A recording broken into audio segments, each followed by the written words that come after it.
In this lecture, we are going to talk about decomposition technique for non-linear optimization.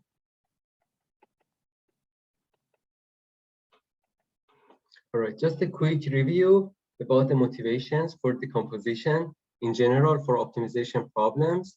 First, a single optimization problem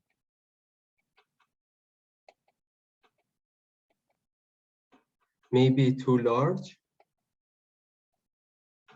with many variables. So if it's too large, then it requires a lot of computational power. Second, subproblems can contribute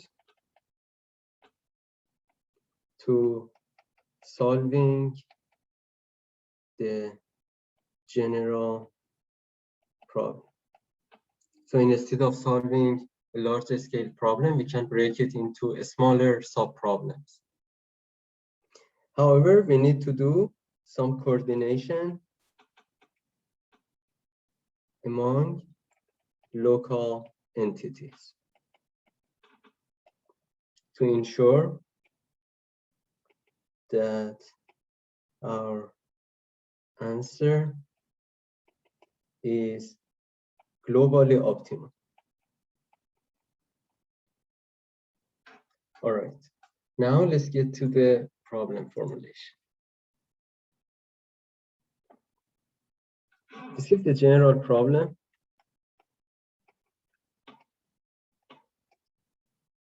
It has an objective function, let's say f of x1 to xn. Each of these x's are a vector that correspond to one of our subproblems. So if this is our general problem,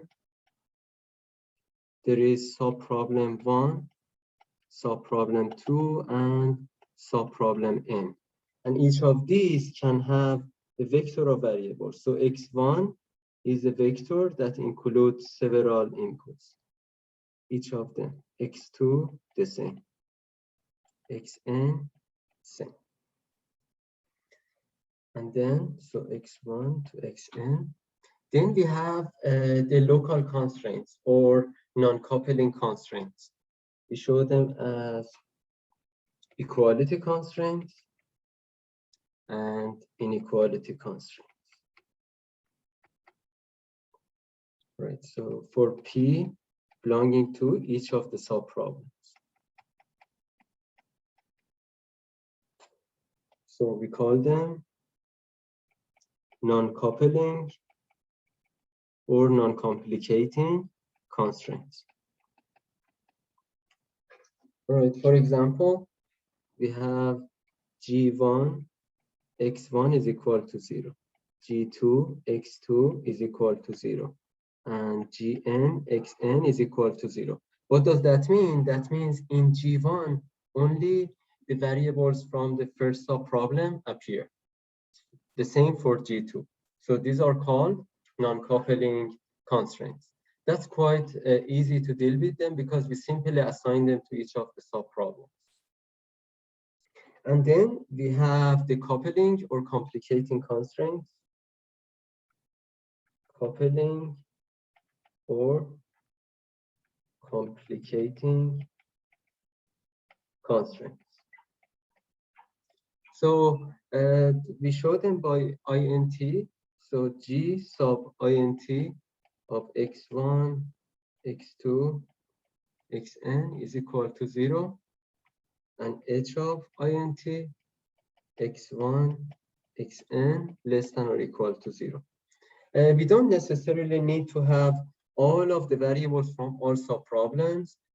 Just an example, g int of x1 and x, let's say 4, is equal to 0. This is also counted as a complicating constraint. And what's the reason for that? The reason is it has variables from more than a subproblem. So if I want to show this visually, I have subproblem 1 and it has G1 x1 equal to 0, H1 x1 is less than equal to 0. I have subproblem 2, which has J2 x2 equal to 0, and H2 x2 less than equal to 0.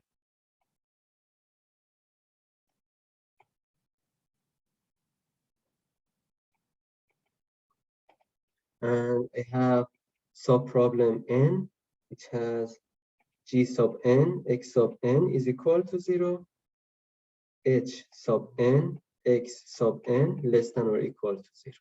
So we have all these constraints, and we have some complicating constraints that involve variables from more than one of these subproblems. For example, I can have a constraint G1 x2 xn is equal to 0. What this constraint does, it involves variable x1 or variable set x1 from the first subproblem, x2 from the second subproblem, and so on. So we have to see how we can decompose this problem. In order to do that, I'm going to talk about one of the very widely used methods for separable or decomposable problems. We already discussed about what does it mean to have a separable or decomposable problem. It means you can simply identify different components for each of your subproblems. So what we are going to do, we are going to first have a generic formulation, and then we build on this generic formulation to talk about Lagrangian relaxation decomposition.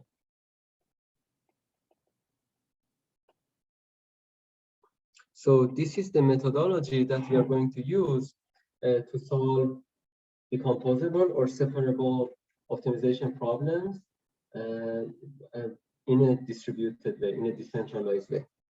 So first we start with the generic problem, minimizing sigma p from 1 to n, f sub p, x sub p.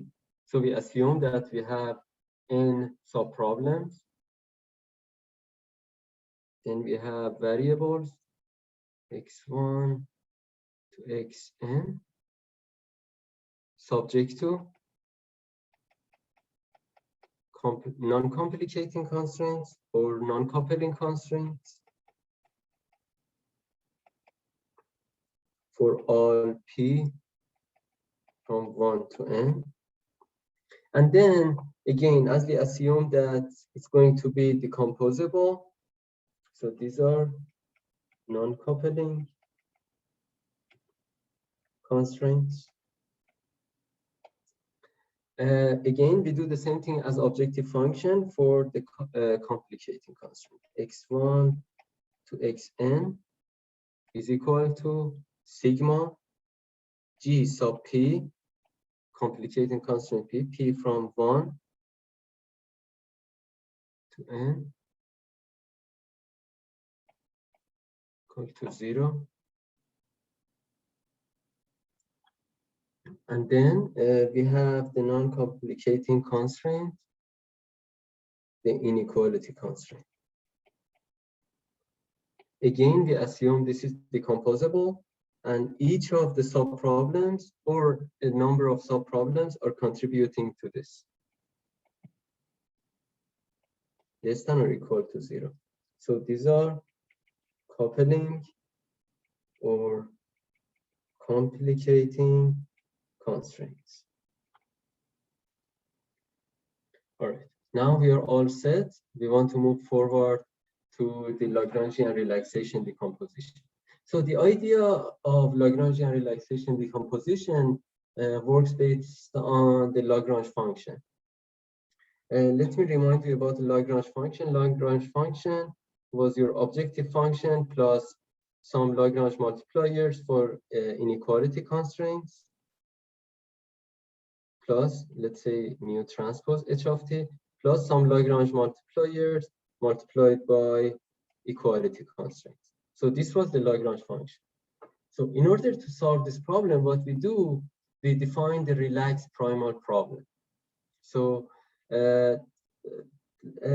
what we do in the relaxed primal problem, we still keep this, I would say, well-behaving constraints, which are already decomposed and are only corresponding to one of the subproblems. But what we are going to do, we are going to integrate this complicating constraint in our objective function. All right, let's look at the new formulation. So we start with the relaxed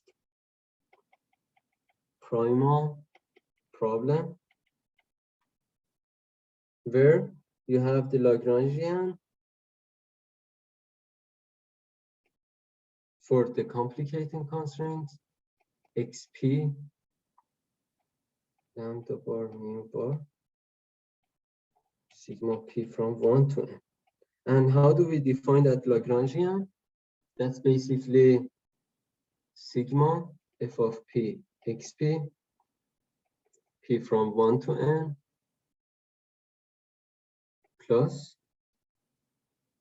then we have lambdas multiplied by sigma p from 1 to n gp in coupling xp plus mu sigma h of x, again p from 1 to n.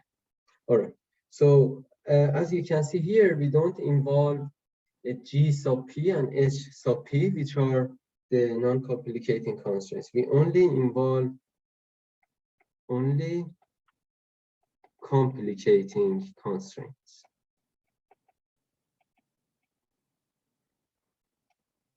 All right, and this is how our new problem or relaxed primal problem looks like. Say minimizing x1 to xn sigma p from 1 to n, the Lagrange function, the relaxed Lagrange function that only includes the complicating variables xp, lambda bar, and mu bar. Lambda bar and mu bar are going to refer to fixed values for these Lagrange multipliers. We are going to talk about this in the step-by-step implementation of Lagrangian relaxation decomposition. And then, as I said, we already have to take care of the local non-complicating or non-coupling constraints.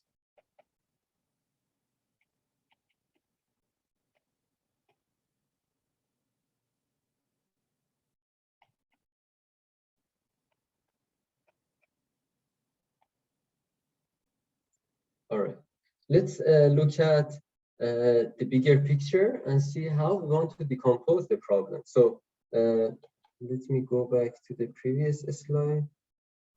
So remember this one, what we did? We said the objective function, we are going to use the relaxed primal problem as the objective function. We keep the non-complicating constraints as they are because they only refer to one of the subproblems. And we integrate the decomposable complicating constraints into the objective function. The next step is to decompose this newly defined problem to each of the subproblems. What I'm going to do, I'm going to assign each of these terms to one of the subproblems. How do we do that? So we start from minimizing f of x subject to g of x is 0, h of x is less than 0. Then we reformulated the problem in a decomposable way.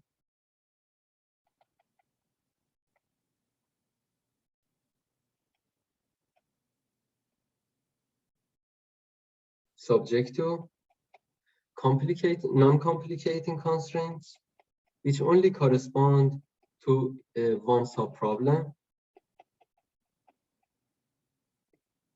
as well as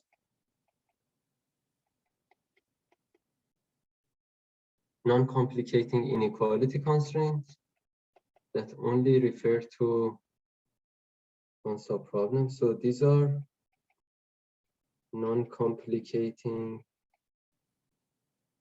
constraints. Also, we said that we have some complicating constraints that involve variables from more than one subproblem. Let me write it in the expanded form. GP int xp equal to 0. And for inequality constraint, similar.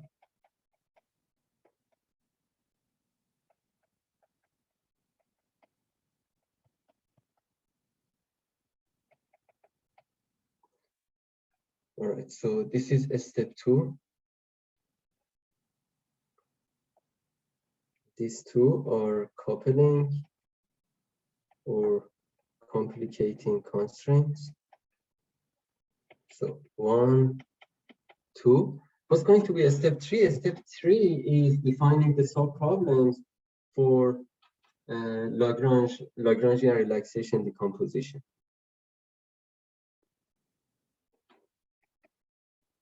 So step 3, defining subproblems for Lagrangian relaxation decomposition. This is how step 3 looks like. So for each P in the subproblems, 1 to n, so we have n subproblems. We have minimizing f of p, x of p. What is f of p, x of p? It's the contribution of the subproblems to this objective function here. So each of the subproblems contribute to the objective function. And also we have two additional terms, which are from the complicating constraint. So we have lambda transpose bar. We use the fixed values for the Lagrange multipliers multiplied by the contribution of this specific subproblem to complicating constraint, plus for inequality the same, mu transpose or the Lagrange multipliers for the original problem multiplied by the contribution of this specific subproblem in the coupling inequality constraint. So here is the contribution of subproblem P in the coupling constraint. So subproblem P has this amount of the this constraint is contributing to that constraint. And then we have the non-coupling constraints. As I said, non-coupling constraints are behaving very well. They are already having variables only from a specific subproblem. So we don't have any issues with modeling them. And h sub p, x sub p is less than or equal to 0. This is the major step to initiate the Lagrangian relaxation decomposition. So again, we started from the original problem. We wrote it down in the decomposable way. If the problem is decomposable, of course, if the subproblems can be decomposed. And then we wrote down the formulation for each subproblem. Let's see what's the next step. All right, before writing the iterative process for Lagrangian relaxation decomposition, I'm going to talk about a simple example to just give you an idea of what do we mean by decomposition. So minimizing x squared plus y squared, x and y, we only have two variables, subject to minus x minus y plus 4 less than or equal to 0, minus x less than or equal to 0, minus y less than or equal to 0. This looks like a very simple example to start with. So when I look at this problem, I see that I can decompose it into, so this is the general problem. I can decompose it into two subproblems. One subproblem 1 subproblem 2. One that only has variable x and one that only has variable y. So the contribution of subproblem 1 in the objective function is x2. Contribution of subproblem 2 in the objective function is y squared. We have this coupling constraint because it has variables from both of these subproblems. We have a non-coupling constraint corresponding to subproblem 1 minus x less than or equal to 0. And we have this non-coupling constraint that these two are non-coupling. That only corresponds to subproblem 2 minus y less than or equal to 0. We are going to talk about the iterative process and then see how we can define the subproblems for this specific decomposition problem. All right. The iterative process. The iterative process for Lagrangian relaxation decomposition. Step 1 is to initialize the Lagrange multipliers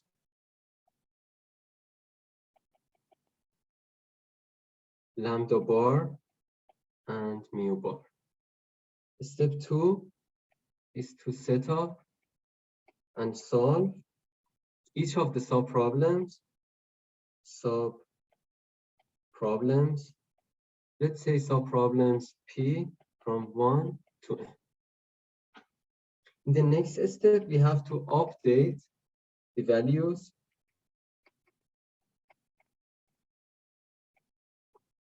for Lagrange multipliers. And in step 4, if the stopping condition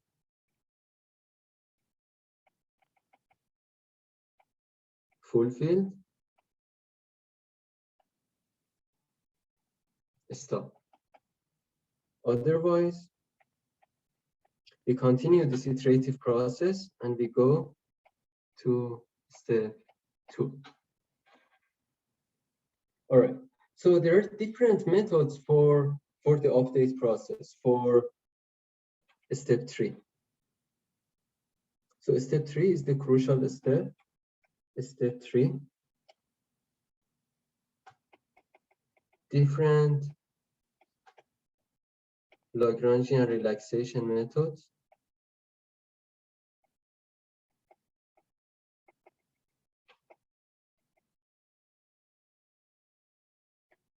use various updating procedures for Lagrange multipliers.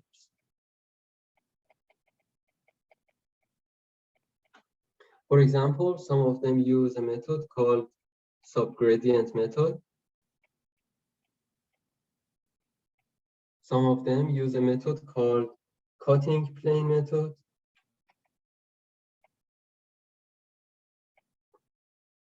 Some of them use bundle method. And also some of them use trust region method. So here we assume that the problem is convex. So if the problem is convex, the duality gap or the difference between the primal problem and the relaxed dual problem are the same. So now I'm going to talk about the subgradient method for updating the Lagrange multipliers. Subgradient method. So what we do, we define the mismatches of coupling constraint at iteration nu. So we have, let's assume that we are at iteration nu. We define this vector S of nu to be the value of the complicating constraints or decoupling constraints at that specific iteration.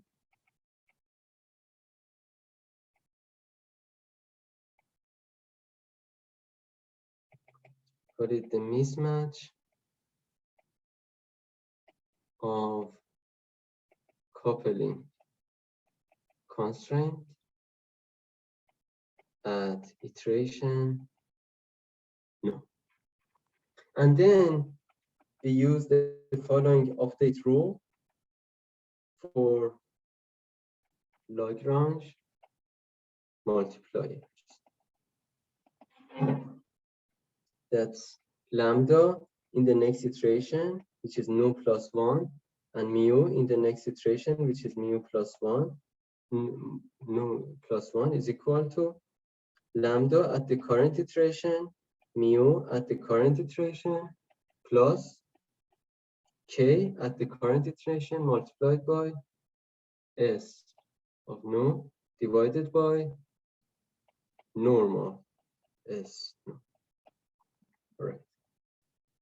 And in this iteration, if one of our mu's at the next iteration turns out to be negative, if you recall the Lagrange multipliers for inequality constraints should be positive, right? So if that's negative, then you manually set it as 0. And how do we choose k of v, which is a coefficient? It's like an arbitrary coefficient that we define here. We want k of v to have two features. One, limit of k at current iteration when the iteration numbers goes to infinity should go to 0.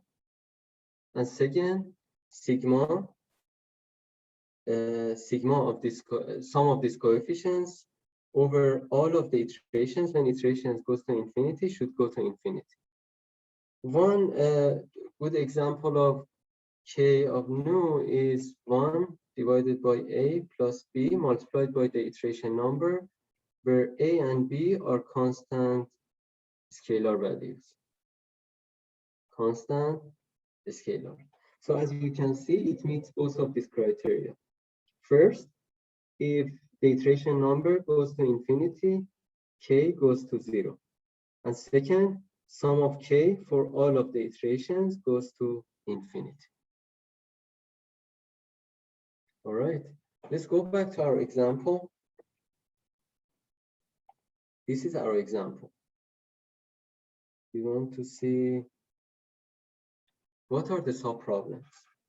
So as I said, we define a Lagrange function that only includes the objective function plus the complicating constraint. Here we only have one complicating constraint, so it's going to be mu multiplied by minus x minus y plus 4. What I'm going to do, I'm going to break this into two parts for each of the subproblems. Minus x plus 2 minus y plus 2. I'm trying to assign this component to subproblem 2 and this component to subproblem 1. All right, so it's going to be x2 minus mu x plus 2 mu plus y square minus y mu y plus 2 mu.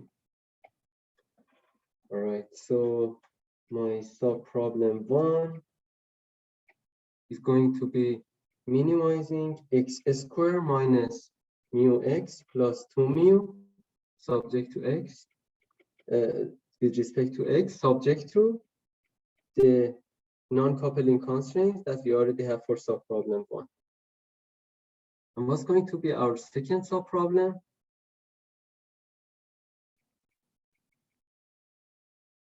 Subproblem 2, minimizing y square minus mu y plus 2 mu subject to minus y is less than or equal to 0.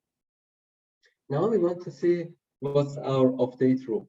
As I mentioned, first we have to define an initialization, right? In the first step of Lagrangian relaxation decomposition is initialization of Lagrange multipliers. Here we only have one Lagrange multiplier, So we set it at 2. It should be a positive value.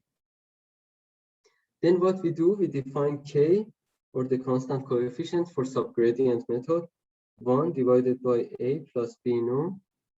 Here I define a to be 5 and b to be 0.4. So it's going to be 5 plus 0.4 nu, where nu is the number of iteration. So here is our update row. The update row. Mu at the next iteration is equal to mu at the current iteration plus k, which is 5, which is this value, multiplied by the complicating constraint, divided by its norm, which is minus x minus y plus 4. This is our updated rule, and we have one constraint for the updated rule.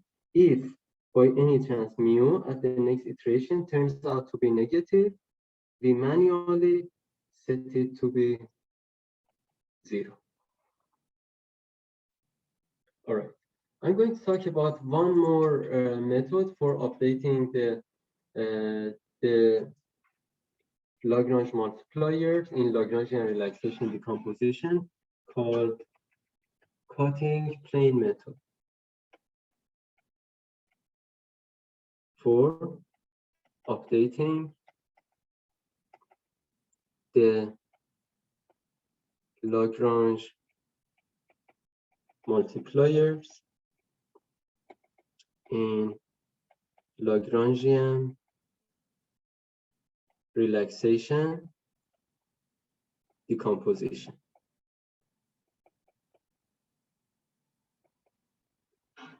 All right. How it works, again, we define S of k at iteration k, which is the value of the complicating constraint at that specific iteration, and h at the same iteration. So this shows the mismatch at iteration k. And then we define a dual function at iteration k. Dual function at iteration k. We show it as phi of k, which is f of x at iteration k plus lambda k transpose, the complicating constraints, xk plus mu k transpose, again complicating constraints at iteration k. All right, so this is our dual function. We already discussed about duality in previous lectures. And how we update the multipliers. Update row. We solve this optimization problem, maximizing z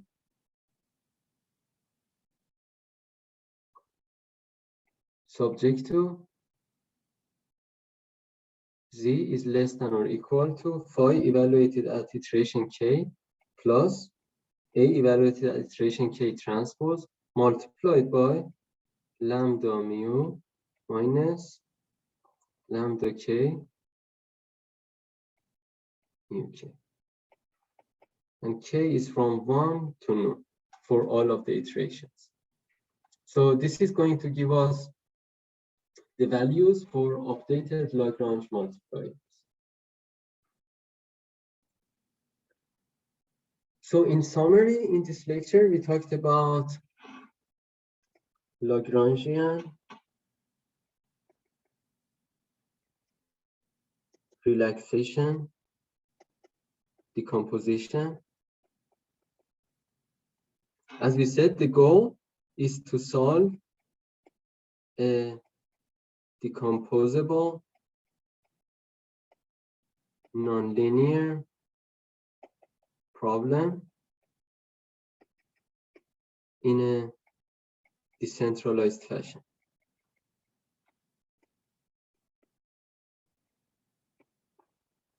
So our original problem looks like minimizing sigma f of p, x of p, p from 1 to n, x1 to xn, gp, x of p, 0, hp, x of p, less than or equal to 0. These two are non-coupling constraints. And then we have gp, the complicating constraint, sigma I from 1 to n is equal to 0. Again, for complicating inequality constraint.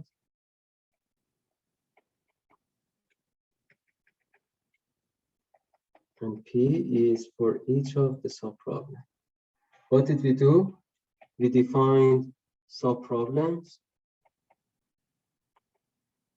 as minimizing f of p, x of p, which is the contribution of the subproblem to the original problem, to the original objective function, plus the relaxed version of the complicating constraint and the contribution of this specific subproblem in that constraint, both for equality and inequality complicating constraints. And subject to the constraints that are already for this specific subproblem.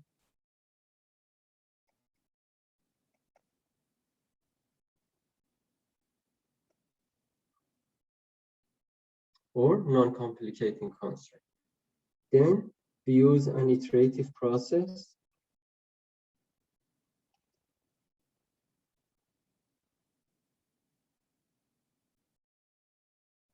and update multipliers using some of the existing methods, right?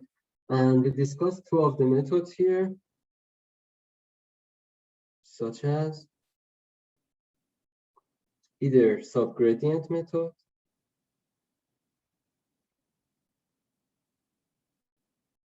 or cutting plane method.